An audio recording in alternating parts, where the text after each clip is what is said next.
Arrested Development is an excellent show, unfortunately known for its troubled production history. Despite being critically well received, winning 6 Primetime Emmys and a Golden Globe, basically no one actually watched it. It only ran for 3 seasons on Fox from 2003 to 2006 before Netflix picked it up for a 4th season in 2013 that received mixed reviews from critics and the show's dedicated cult following alike. And for most people, that's where the story ends. What a lot of people don't talk about is that there was actually a 5th season, released to Netflix across 2018 and 2019, and what even less people talk about is that it's one of the best seasons of the show. And now the story of an award-winning show that lost its magic, and the one season that had no choice but to bring it all back together.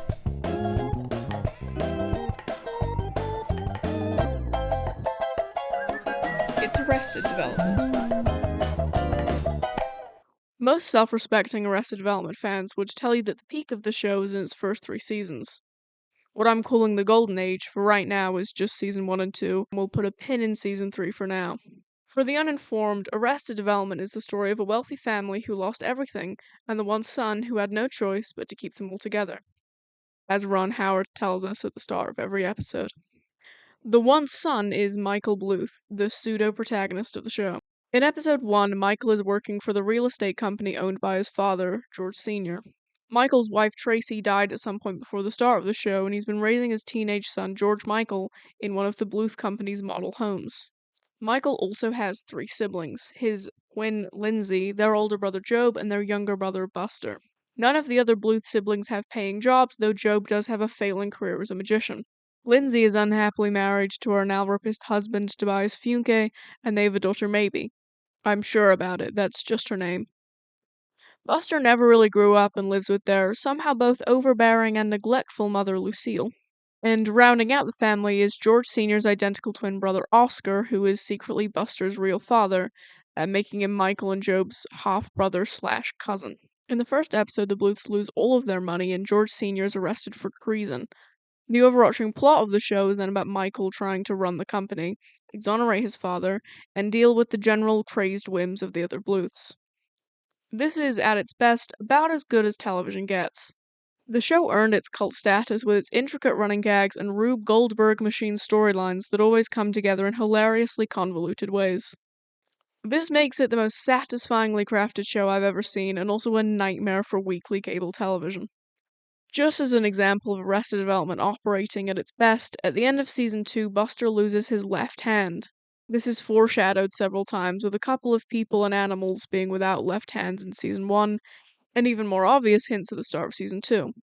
Like in the episode Amigos, where everyone goes to Mexico and Buster hides in the car to escape going to army, but falls asleep and ends up getting out of the car in front of the house of Lucille's Hispanic housekeeper, Lupe.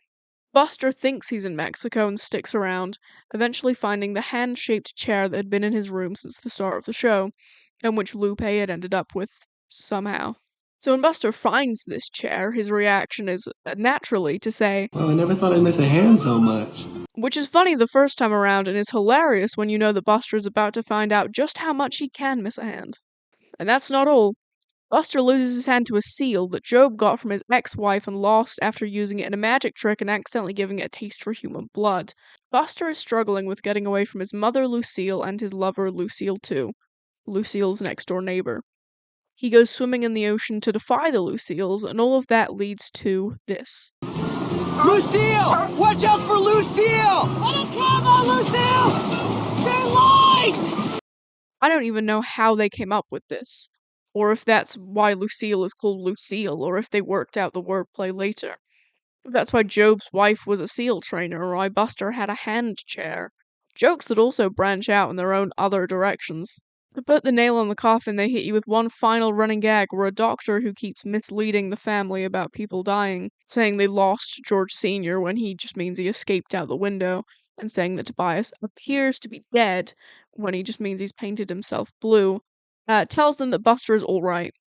Meaning he's all right, as in he lost his left hand. The first 2 seasons of this show are whip smart and hysterically funny on every single level. Though known for the running gags, it also has great episode plotlines.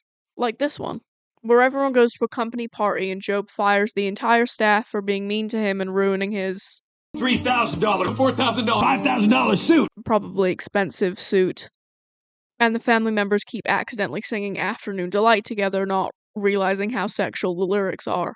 That episode also has a B plot where Buster misses his first day of army because he gets addicted to a crane game, and a C plot where George Sr. tells Michael that Lucille is acting out because her and Oscar aren't having sex, leading Michael to tell Oscar to give her some afternoon delight, which Oscar assumes means a strain of weed. The episode ends with Job in a banana suit in the family's banana stand to get the rehired employees back on side. He takes off the outer layer of the suit, which a high Lucille drives into, destroying the banana stand with Job inside. So, Buster has to use an actual crane to get him out and drop him in the bay. As well as having a masterfully constructed episode plot, Afternoon Delight also contains 29 running gags, including Buster's first hook prize being a seal, foreshadowing the fate of his own left hook. And that's just a single episode. There are also equally as complex and interwoven overarching plots, like maybe conning her way into a job as a film executive, or Tobias becoming the understudy for the Blue Man Group after trying to join a support group for depressed men. Arrested Development might be one of the only shows where trying to untangle every great thing going on in its first 2 seasons would actually take longer than just watching them. Not a single frame is wasted. It's all part of a joke or setting up a joke or a plotline that might not even pay off for 3 seasons. And I haven't even gotten to the performances yet. The main cast are all so obviously excellent that pretty much all of them became absurdly famous after the show was first cancelled. Words can hardly describe how good Jessica Walter was as Lucille. She knew exactly the funniest way to deliver every single line she was given, and managed to take a character who almost could have become miserable to watch in anyone else's hands, and made her into one of the most infectiously enjoyable characters ever put to screen. And then there's Will Arnett, continuously pulling Job through as the funniest character, and Alia Shawkat giving him a run for his money as Maybe. Add in Tony Hale's bizarre and hilarious performance playing Buster, Jason Bateman and Michael Cera's different but equally pitch-perfect straight man routines, and everything David Cross does as Tobias in the first few seasons, and you have an all-star cast for the ages. I'd be remiss if I didn't also talk about the incredible guest stars Arrested Development always pulls. There's a season 1 episode with both Julia Louis-Dreyfus and Amy Poehler. There's also regular guest appearances from Henry Winkler, Ben Stiller, Liza Minnelli, Judy Greer, and again, this is all just in the first 2 seasons. And of course, I have to mention Martin Mull, who was so good as Private Detective Gene Parmesan that he became one of the most famous and beloved characters, despite only being in one episode of the original show. I'm 100% serious. Look it up. Every Gene Parmesan appearance is in Amigos. You just think he's in more because he's a fucking delight. This is all to say that the first 2 seasons of Arrested Development are special television. Some of the most creative and funny work in the whole medium are in this show.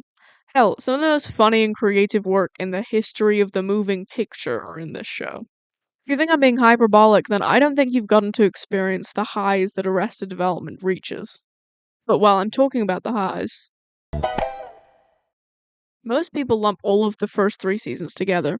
This makes sense, and I wouldn't fault anyone for doing it. Season 1 to 3 is, of course, the original run of the show, and has the most cohesive identity. But I think if you really want to look at what happened to Arrested Development, it's important to look at Season 3 on its own, because this is where the cracks start showing. Season 3 still has plenty of excellent moments, including one of my favorite jokes in the whole show. Me. Take a look at Banner, Michael! But it's hard to deny that it feels different. The show is on the brink of cancellation, and though they try to lighten the mood by making jokes about it, the energy still feels sadder and more desperate. One of the biggest issues with season 3 is nearly the entire first half of the season is dedicated to a plotline where Michael falls in love with an intellectually disabled British woman called Rita, played by Charlize Theron. This storyline isn't good. A lot of the jokes surrounding Rita's disability feel like they're punching down, being kept to reveal until late in the plotline. It doesn't make the rewatch rewarding as much as it just makes it uncomfortable. It's also all wrapped up in Michael thinking she's something to do with a mafia from Wee Britain, a fictional neighborhood where none of the jokes ever really land. And I'm not saying that because I'm British, by the way. I'm all for making fun of British people. But none of the jokes they can come up with to make fun of us are very inventive. Wee Britain is just this weird kitsch town that they never really do anything with and spend way too much of the runtime in. Michael almost but then doesn't marry Rita, and the plotline fades into obscurity. I know the people making the show can't think much of this story either, because other than the occasional it's never mentioned again. This plot ends, and then immediately a storyline where Tobias has a hair transplant that starts killing him begins. This whole arc is just gross out humor. It's uncharacteristic of the show, and marks the end of them knowing what to do with Tobias. Once one of the funniest characters, most of his screen time from here on out is taken up by weird storylines that barely make sense, and are oftentimes too sad to be funny. The season ends with George out of jail and the Bluths all going their separate ways. Oh yeah, also they find out Lindsay isn't related to them. She was adopted by the Bluths and is actually 4 years older than Michael.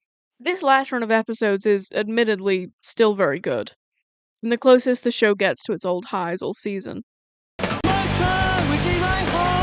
Is great. Save Our Bluths is good despite Tobias and its pleading nature, and the way the show wraps up works perfectly if without the usual complexity. Season 3 feels smaller. It's less involved. The show is dying, and just like Tobias, it's not dying a very pretty death.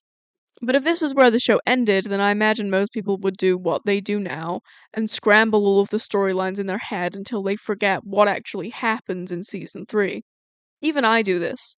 Season 3 was included in the Golden Age section until I started looking at what episodes were actually in Season 3, and moved it down here. I do think Season 3 is great, it's just that it's following the best of all time.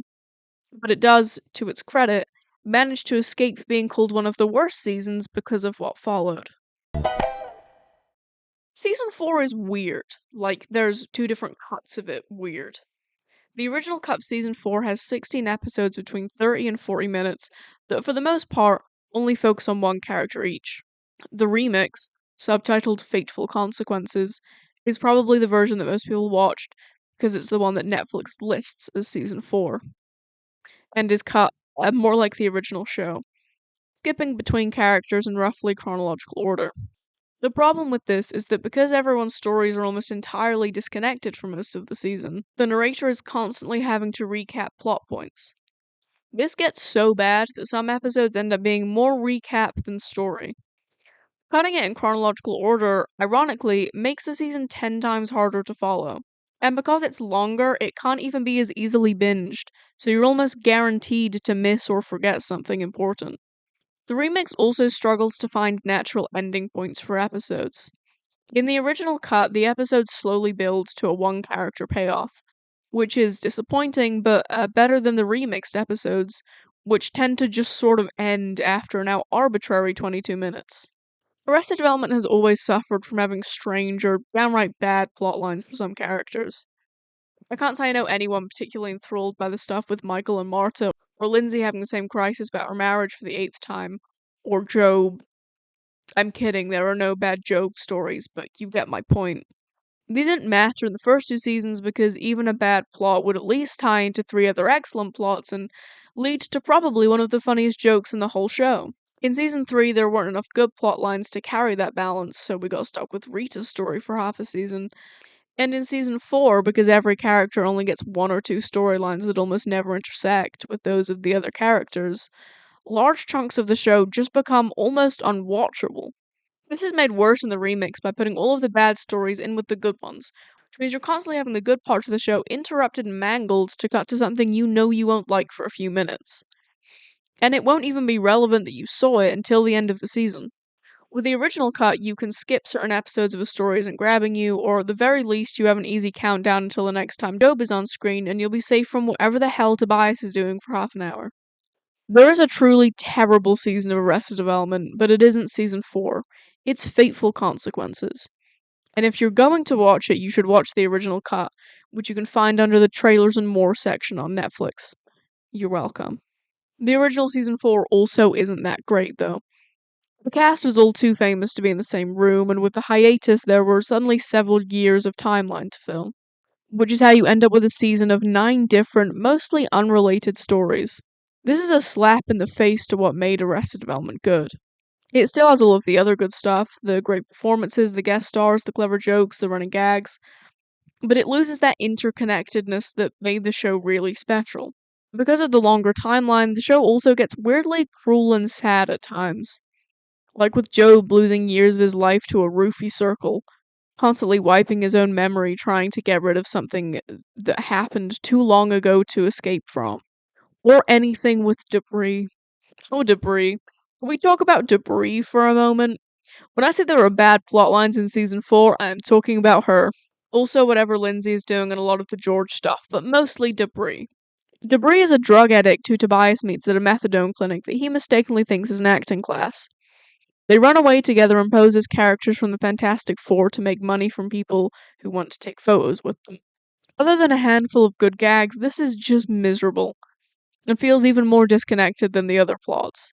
The same goes for Lindsay and Marky Bark, who really isn't worth getting into. The show clearly got bored of Lindsay and Tobias' marriage, replaced it with something too sad and gauche to gel with the rest of the show. It's difficult to see Tobias reduced to this because David Cross is hysterically funny when he's given the right material. His only highlight of the season for me is this scene at the start of a Job episode where Job does a magic trick and Tobias says, How'd he do that? David Cross's delivery is so funny that when I watched this with my friend, we rewinded it to watch it again 4 times and it never stopped making us laugh. So clearly, there is still some good in season 4. Job joining pop star Mark Cherry's entourage and ending up in a roofie circle, then tricking himself into sleeping with and falling in love with his rival Tony Wonder isn't only great, but some of the greatest Job material in the show. George Michael changes his name to George Maharis and starts a company called Fake Block, which everyone thinks is privacy software, but is actually just a woodblock app. This gets better later, but the concept is funny enough that it manages to be one of the more entertaining parts of the season. There's way more going on in season 4, and some of it I'll get to later, but I think I've gotten across enough of my point for why it doesn't quite work as well as the first 2 or even 3 seasons. The format of the show changed too much to keep what made it special, but rather than trying something new, they just dug their heels in and tried to remake the old show. To keep working in the new format and with the older actors, the show needed to change in content. Season 4 was trying to do season 1 and 2 storylines in a longer and less connected format. So what if instead they just upheaved everything? Season 5 of Arrested Development definitely doesn't stop the show being weird. I wouldn't fault anyone for starting to watch it and then turning it off because it doesn't really feel like Arrested Development anymore. There's almost a liminal feeling to these first few episodes. Like the show is trying to wrap up the season 4 stuff so that it can become something else. What else it becomes really won't be for everyone, but we'll get to that.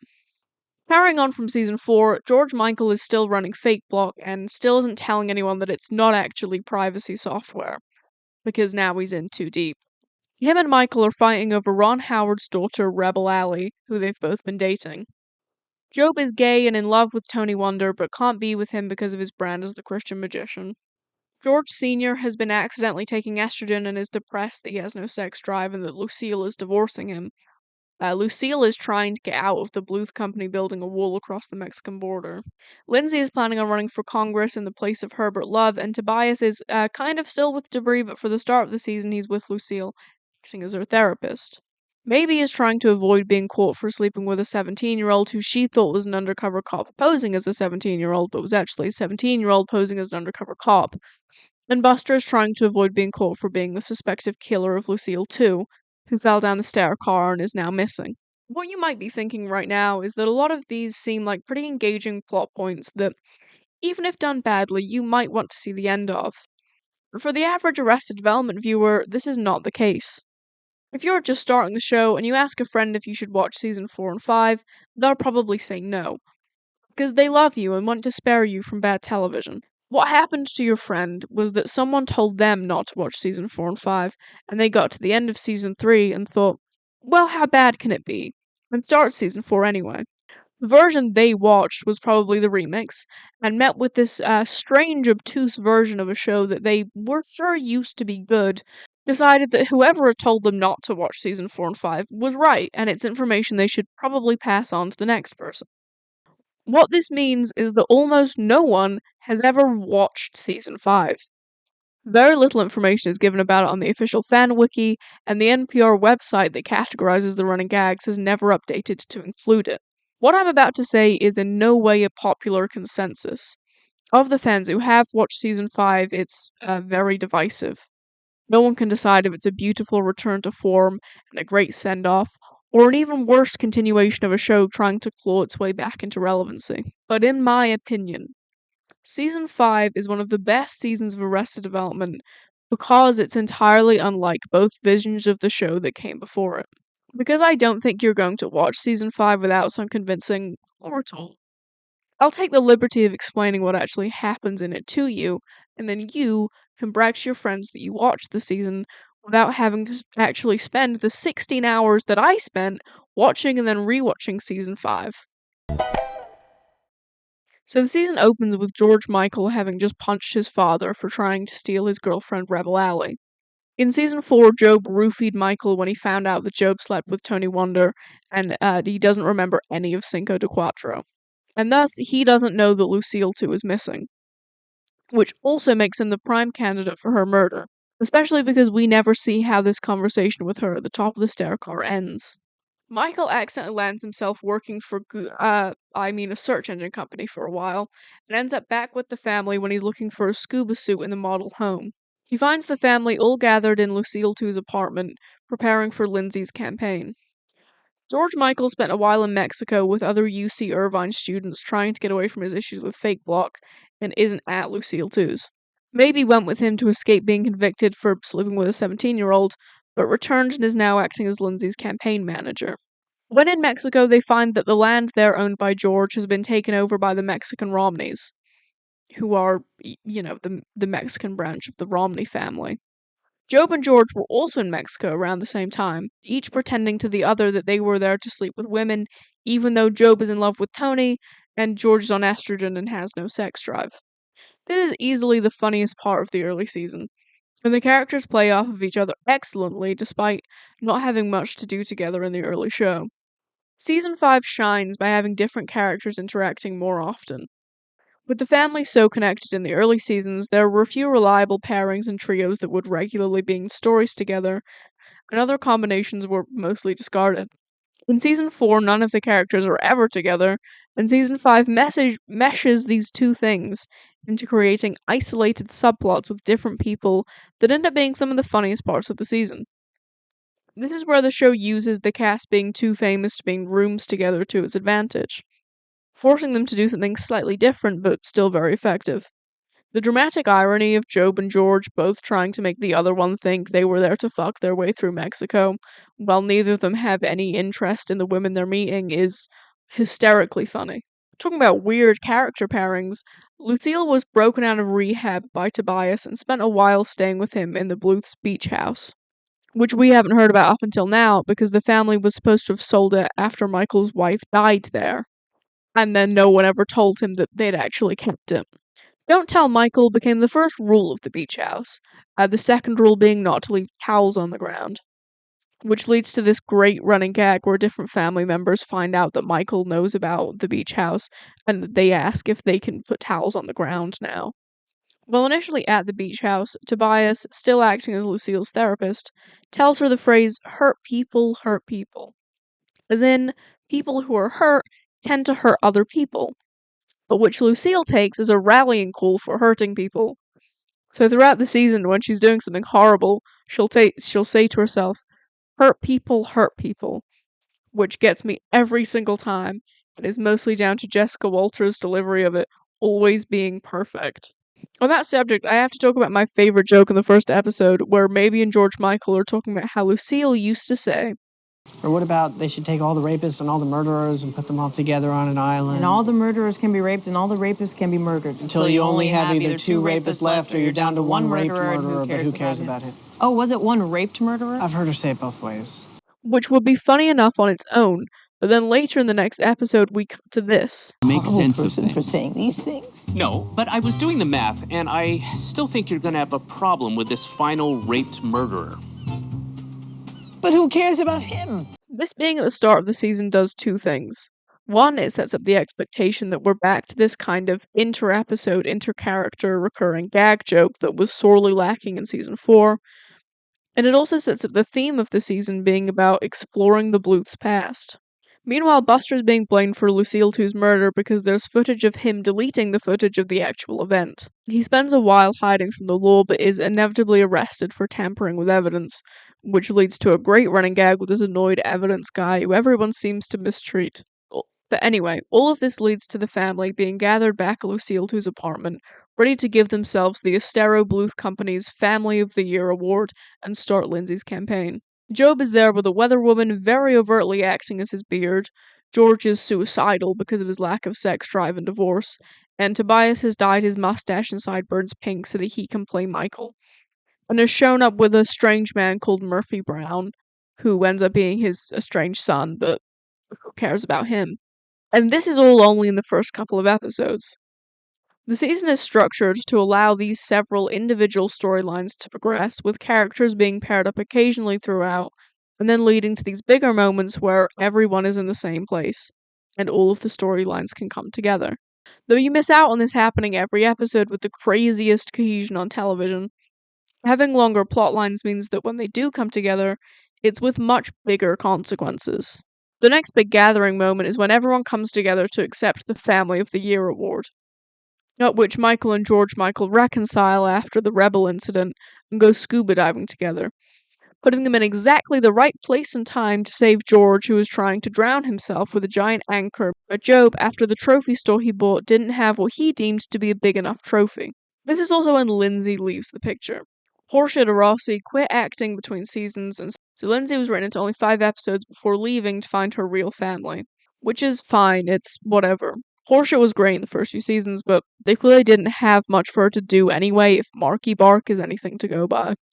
Arrested Development Season 5 was released in 2 parts, with 8 episodes in each, and the next big character gathering is at the end of the first part, at the 2nd of July parade. Michael has been trying to find evidence that Lucille 2 is still around somewhere to give the district attorney Lottie Dottie, played by the wonderful and talented Frances Conroy, so that Buster could be released from jail. At the parade, Buster is put on the prison float and Oscar breaks him out, and they run away together, despite Buster only having a few days left of his sentence. This is fine though, because Michael actually has found the evidence he needs. A photo of Lucille 2 and Oscar in the stair car driving down to Mexico, which he shows to Lottie Dottie, who agrees that it appears to be them. However, when Michael shows this to George Michael, he reveals that it was actually him and Maybe in the photo, and they were just wearing the Brian Grazer and Ron Howard wigs that are sold in the Imagine Studios gift shop, because they were playing Ron and Brian Go to Mexico. No one ever finds that joke as funny as I do, but George Michael and Maybe playing Ron and Brian Go to Mexico is one of my favorite jokes in the show, just for how blatantly nonsensical it is. A lot of the Ron Howard stuff in these last 2 seasons comes off as a bit self-serving on Howard's part. But this joke, where the whole reason it's funny is because Ron Howard and Brian Grazer aren't famous enough to warrant pretending to be them as a game, is a much funnier use of him that feels more in line with the rest of the show. On that topic, George Michael has continued dating Rebel and spends an entire episode at Howard Family Barbecue, which felt a little like an excuse to get a Bryce Dallas Howard cameo. There's one joke from this part that I think about constantly, and it's when Michael, who snuck into the party to get his family's story picked up as a streaming show, finds Ron Howard's dad, who is kind of implied to have been puppeting Ron Howard's whole career. This also possibly means he was the Howard who faked the moon landing, because there's a joke in season 4 about how the moon landing in the 60s was faked with the help of the Howards and filmed on the set of Gentle Ben, which for the uninformed is a show about a kid who is chained to a bear, and season 4's credit, the funniest possible show for the moon landing to have been faked on the set of. But anyway, maybe he started pretending to be an old woman and is living in a senior home posing as Lucille 2's sister Annette. Which is great if only because Alia Shawkat commits so hard to it and can elevate everything they give her on the show to some of the funniest material Arrested Development has. Maybe is also still advising George Michael on Fake Block and his relationship with Rebel, at one point making him go to Mexico to find out if Rebel is cheating on him.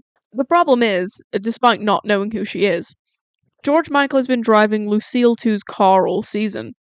So, Michael then follows him thinking he's Lucille 2, and George follows Michael and it all collides in a way that finally feels reminiscent of what the show once was. Maby's role at the parade is pretty small. There's some stuff with Murphy Brown, but Debris is back and everything with Tobias is kind of terrible again, so who cares about him? George and Lucille find out that the land in Mexico on which they were supposed to build a wall is now officially owned by the Mexican Romneys because of Tobias, so they need Lindsay to lose the election to get them off the hook for building it. Meanwhile, Job is still struggling with his sexuality. He realizes that he can't be with Tony and decides to instead go to conversion therapy so he can go back to sleeping with women. While trying to go to conversion therapy, he mistakenly ends up in a closet conversion store whose employees he confesses everything to, forcing him to then buy the store to keep them quiet. Which doesn't sound that funny on paper, but in practice is in the running for my favorite joke in Arrested Development, and made me laugh so much I had to pause the show for a full 5 minutes. And this was when I was watching it by myself. Anyway, Job and the Closet Guys make a plan for Job and Tony to reconnect by doing a joint magic show on the 2nd of July where they switch sexualities, allowing them to be together without tainting their brands. This plan goes ahead with the small hitch that halfway through Tony is cemented into a closet and the trick can't be finished. Unfortunately, not before Job can publicly out himself as gay. He then actually goes to conversion therapy, which he thinks works because before he even goes in, he's attracted to the woman at the reception desk. After that, he tries to publicly announce that he's been to conversion therapies, that he can go back to being the Christian magician. But the gay mafia, led by our guy Lostero, demands that he stays gay for at least 7 years so that he doesn't send the message that conversion therapy works. The gay mafia also reveals that they killed Tony Wonder by cementing him in the closet, but this is pretty obviously just a dummy. Job asks Buster to get rid of Tony's body for him, which is accidentally shown in the background of the weather and leads to Buster being arrested for being the #1 suspect in the murder of Lucille too. This is one of the best things they ever did with Job and probably the best singular storyline in the season. But I must admit I'm biased because a show known for its regular gay jokes trying to cover for itself by having one of the main characters be gay or bisexual in the later seasons is one of my favorite tropes. But that's all jumping ahead a bit.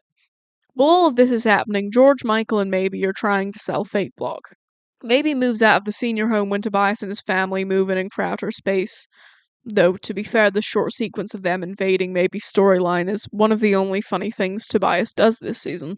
Also, Maby's relationship with Stan Sitwell has been getting hard to maintain, mostly resulting in her having to repeatedly knock him out to maintain her disguise and not have to sleep with him. Anyway, she gives that up to help George Michael with Fake Blog, being the only other person who knows that the software itself isn't real. After failing to fire all of the employees because she accidentally fired the HR person first, she starts trying to sell the company to someone else so that it's out of their hands. This works, and a mysterious investor eventually buys Fake Blog for $3 million, getting George, Michael, and Maeby out of their predicament forever. Lucille has been dating a slightly younger man called Dusty, who she met at the beach house, and her and George are trying to work out what to do about the wall they can no longer build, but are still contractually entangled in. They go to the Chinese contractors who loan them $3 million, which Dusty explains they're expected to give back as a way to save face, which will get them out of the wall contract. They put the money through the banana stand account and hold on to it for a while, expecting to pay it back sometime soon. Michael, fed up with his family wanting to prove himself to his son, goes through the books and finds an obviously laundered $3 million in the banana stand and uses it to buy Fake Blog. This, of course, permanently ruins everyone's chances of freedom in one fell swoop.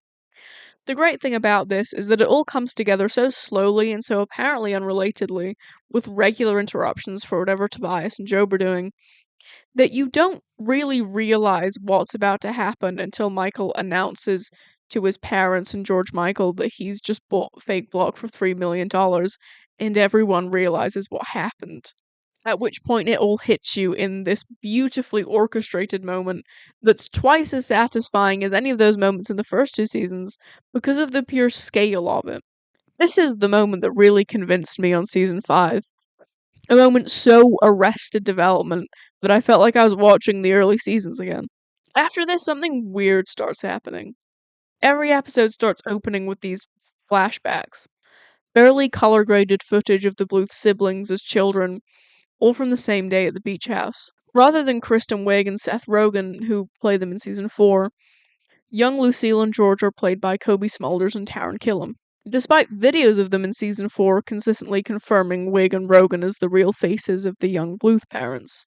The flashbacks are all weirdly bad. Not like how Arrested Development is usually bad, but like how cash grab true crime recreations are bad. And that's because that's exactly what they are. With the rights to the family signed away to Ron Howard, Imagine Studios started working on a true crime streaming series about an incident in the family surrounding the death of Lucille's mother, Mimi, who we find out was pushed down the stairs in the beach house by a young Buster. Buster was afraid that Mimi was planning on taking him away.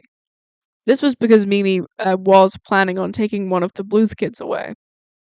Not Buster, but her biological daughter and Lucille's half-sister, Lindsay, who Mimi gave up for adoption. The Imagine streaming series about this is used as evidence in Buster's trial to prove that he has a history of killing people by pushing them downstairs. Michael later finds tapes of a young Tobias Funke hypnotizing Buster to make him believe that Lucille pushed Mimi and he was only taking the fall because they couldn't convict a child.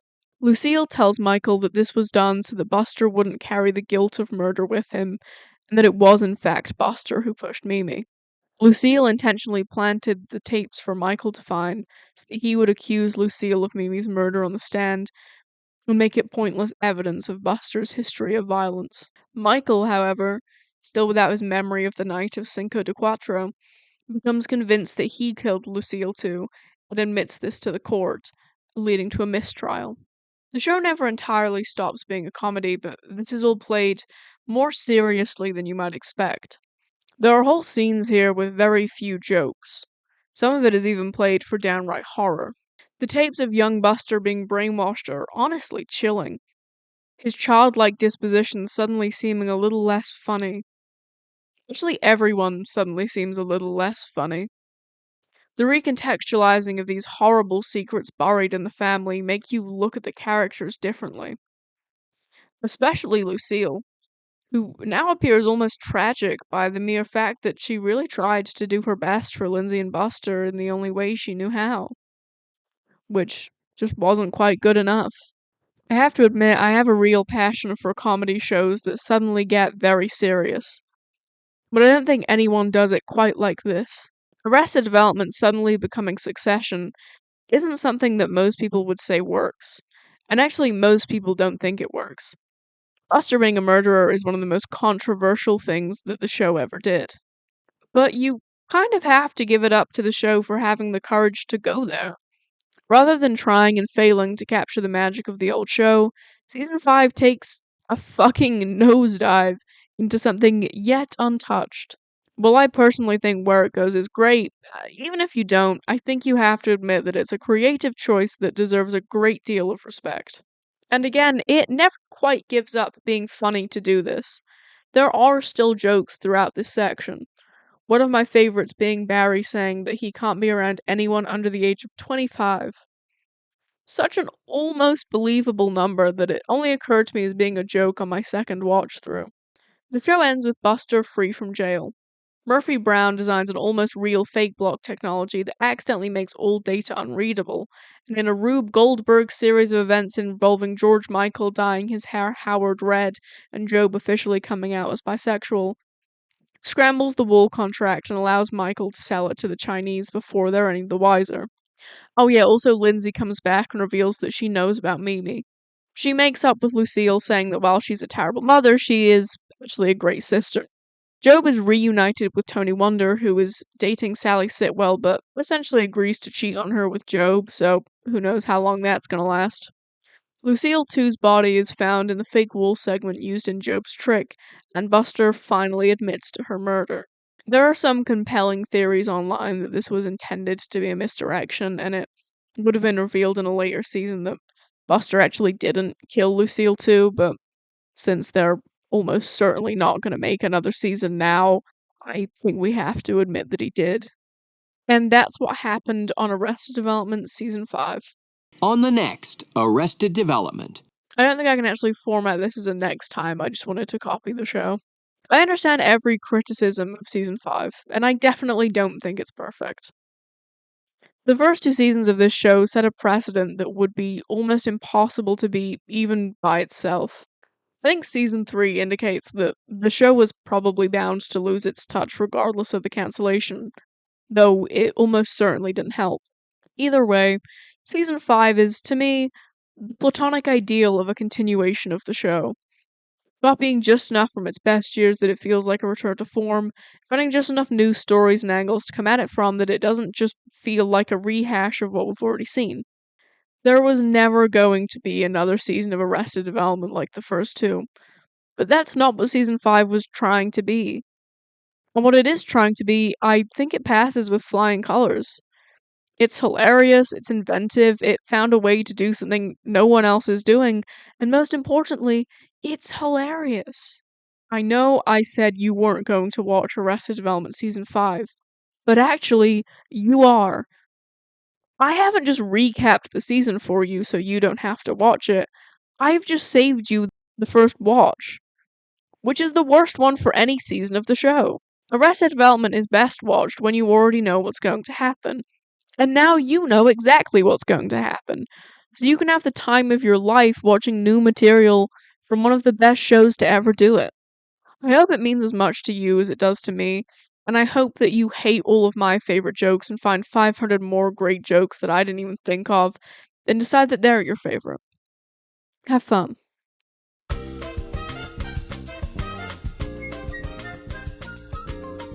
Well, that is the video. I hope you liked it. If you did, there's a button for that. It's down there. It's called the like button. You can press it and it tells me that you liked the video.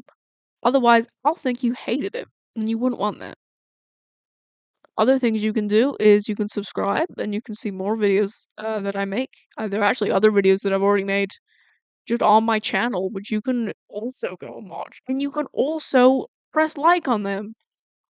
And on all of these videos, what you can also do is comment and tell me what you thought of the video, or unless what you think of the video is bad things, in which case, please keep your opinion to yourself.